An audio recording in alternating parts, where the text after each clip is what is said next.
All right, guys, we're seeing the same thing we saw with Palantir yesterday with some of these other companies where even when they're reporting good earnings this morning, they are selling off. It's a profit-taking moment here, guys, but I do believe dip buyers will come back, whether it's today, tomorrow, at some point, because a lot of these earnings, they are beating and raising still. So it's not like the earnings picture is deteriorating, okay? So keep that in mind. But profit-taking, this is a reason where it's a sell the news event. I've seen this in the past before, especially these stocks that have gone up a lot. People are going to take profit at some point, guys, okay? So, and you never know how long it will take for a bottom to form, so be patient.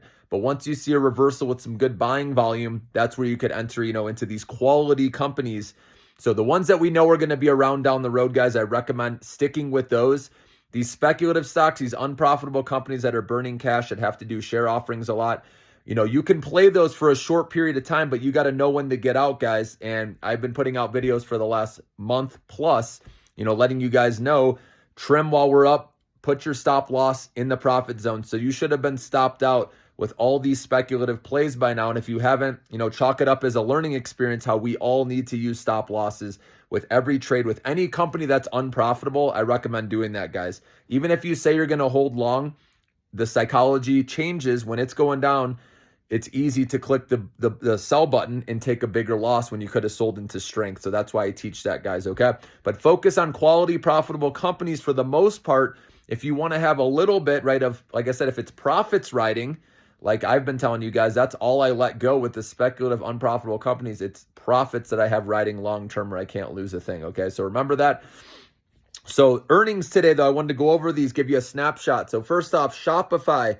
So they had a good beat and raise report. They did miss, though, on GAAP EPS, which is why the stock sold off. But the nice thing is they raised their revenue guidance, which is what I wanted to see. For high growth stocks, they have to continue their revenue growth, and they have that still. So Shopify, I think this is a great company, my favorite one in Canada.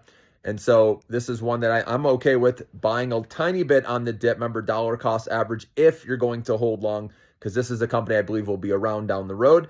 Also, Uber had a good report as well, but the stock went down partially because of sell the news event, but also the CEO said they'll be taking losses with the robo-taxi division for 2 to 3 years. So some investors didn't like that. So that one dropped a little bit. That's another one you could look at because, again, Uber is going to be around down the road. Spotify is another one I believe will be around down the road. And you hear this is like recession proof because people will always want their music, just like with Netflix, people always want their entertainment, right? Watching TV or watching their favorite shows. So this one was trading flat. They had a report that they beat. They slightly missed on their guidance, barely. But overall, I think this company is doing fine still.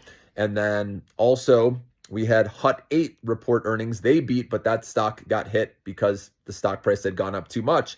Remember, any stock that's up huge going in the earnings, even if they have good numbers, it can still sell off, guys. Just remember that. We saw that with Palantir as well, right? Any highly valued company, priced for perfection, there'll be some profit taking, okay? And then another one, UUUU stock, remember in the uranium field with mining, this one, they had good earnings because their revenue came in at a little over 17 million, whereas last year it was at like 4 million. So it's a huge increase. That's what I want to see. And net losses, they came in a penny below expectations, a loss of 7 cents per share versus a loss of 8 cents per share expected. So it's good that they at least narrowed it slightly there. The revenue is the key thing that I wanted to see. So that's good. So I do like a small position with UUUU. This one sold off too to start the morning because it's been on a big run and it could easily consolidate more, guys. But again, if you're looking long-term, you guys know I like the nuclear power space, uranium. And this company is also going to be getting into rare earths starting next year, 2026 and then 2027. So I like that they'll be diversified, in both those areas. So anyways, that's what's going on today, guys. So like I said, this is where it's important to have your watch list up of your favorite stocks. The ones that do dip after earnings, even though they have a beat and raise report, those are the ones you can look at dollar cost averaging into a little at a time.